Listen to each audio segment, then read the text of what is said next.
There's something undeniably powerful about silence. It doesn't scream.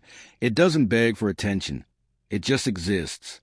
And yet, it has the ability to shake even the strongest of egos, to dismantle the most arrogant minds, and to leave those who once stood tall questioning everything they thought they knew. This is not a story about revenge. This is a story about power. The kind that doesn't need words to be felt. The kind that doesn't demand recognition, yet commands respect. There was a man once, a man who thought he was untouchable.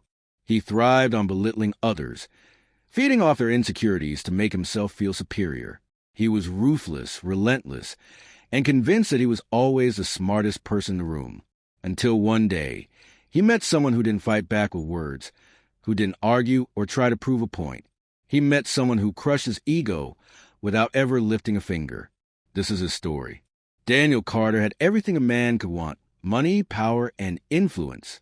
He was the CEO of a multi-million-dollar company, a man whose very presence commanded attention. But his greatest asset, at least in his own mind, was his ability to manipulate people. He didn't just win deals, he dominated them. He didn't just lead, he controlled. And the way he did was simple. He preyed on people's weaknesses. If someone lacked confidence, he exploited it.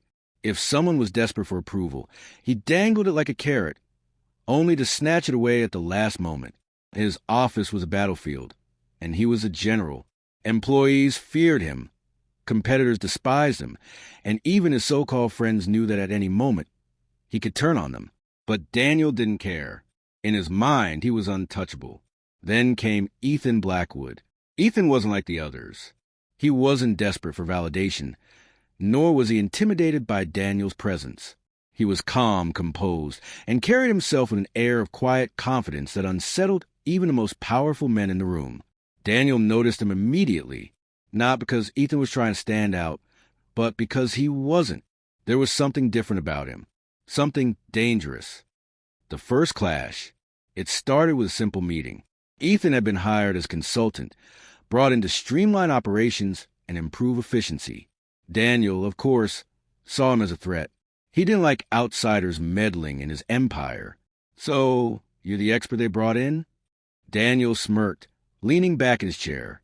"Let's hear it. What do you think we're doing wrong?"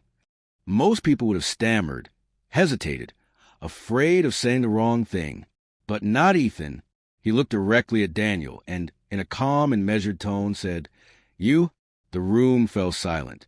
Daniel's smirk faltered for just a second before he laughed. "Me? That's a bold statement." Ethan didn't laugh. He didn't smile. He simply continued, "Your leadership is driven by fear, not respect. You mistake control for power.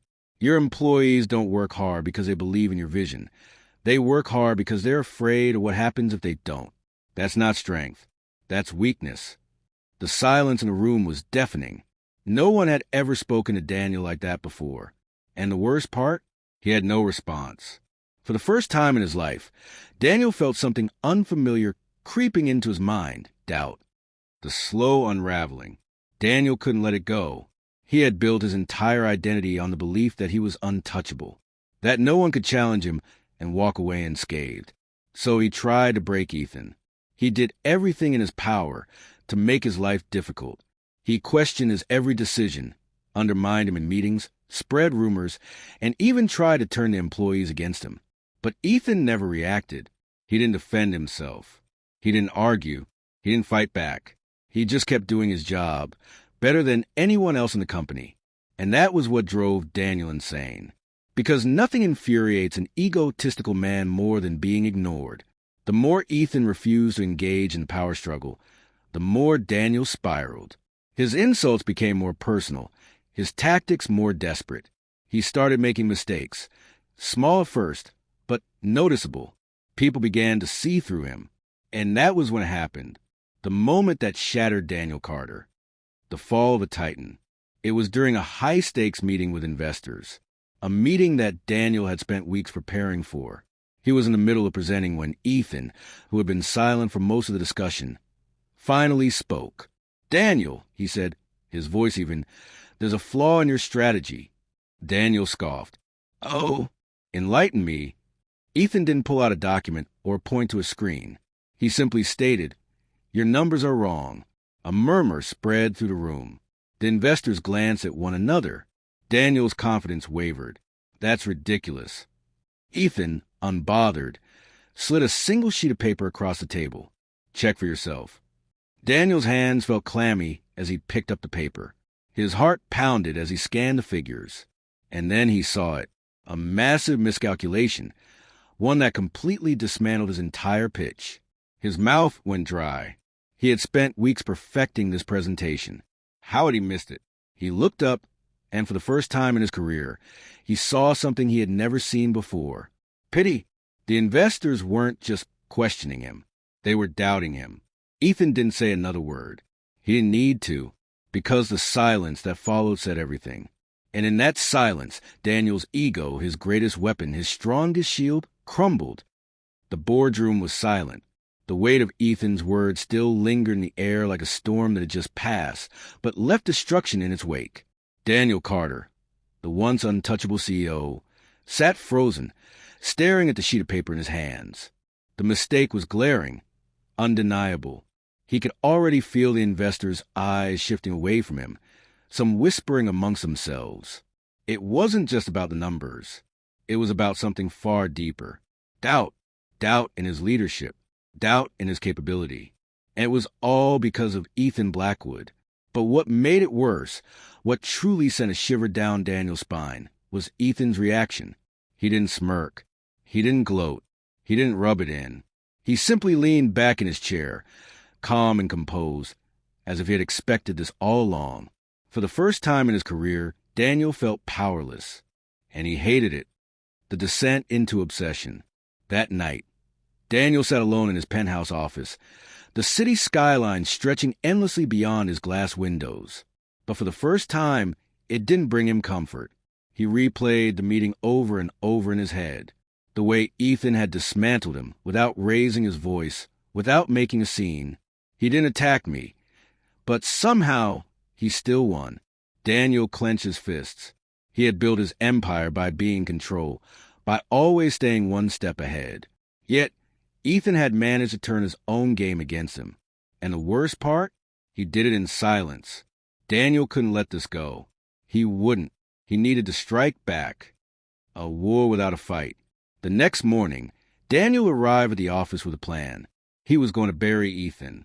He called meetings to undermine him, reassigned his projects to less competent employees, and spread subtle whispers of doubt among the staff. At first, Daniel expected resistance. He expected Ethan to push back, to retaliate. But Ethan did nothing. He continued working as if nothing had changed, as if Daniel's petty tactics were beneath him. That was the worst part. No reaction, no anger, no desperation. It was as if Ethan had already won. And the more Daniel tried to regain his dominance, the more he lost control. The moment of realization. Days passed, then weeks. Daniel had exhausted every weapon in his arsenal.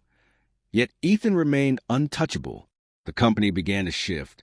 Employees, once fearful of Daniel, now gravitated toward Ethan. Why? Because Ethan didn't demand respect. He earned it. While Daniel was obsessed with control, Ethan thrived on influence. And in that moment, the realization hit Daniel like a freight train. Ethan had never been playing his game, because the true power didn't come from forcing others to obey. It came from making them want to follow. And just like that, Daniel understood he had already lost. The final blow. The breaking point came on a Friday afternoon. Daniel sat in his office when his assistant knocked hesitantly. "Sir, there's something you should see." She handed him a resignation letter. Not just one, several. His top executives, his best employees, all leaving. And at the bottom of the stack, one final letter. Ethan Blackwood. No explanation. No negotiations. Just silence. Daniel felt the walls of his empire collapse around him. The man he had tried to destroy had walked away without looking back. And that was the final blow. Not the confrontation.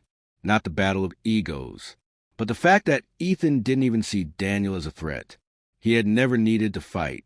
And in that silence, Daniel Carter crumbled. The lesson of true power. There's something devastating about realizing you were never in control. And for Daniel Carter, that realization didn't come through a war of words or a public downfall. It came in the quiet moments, in the silence that followed after the storm. Because when you crush a man's ego, not with insults, not with force, but with sheer indifference, you don't just defeat him. You make him question everything he thought he knew. And that is true power.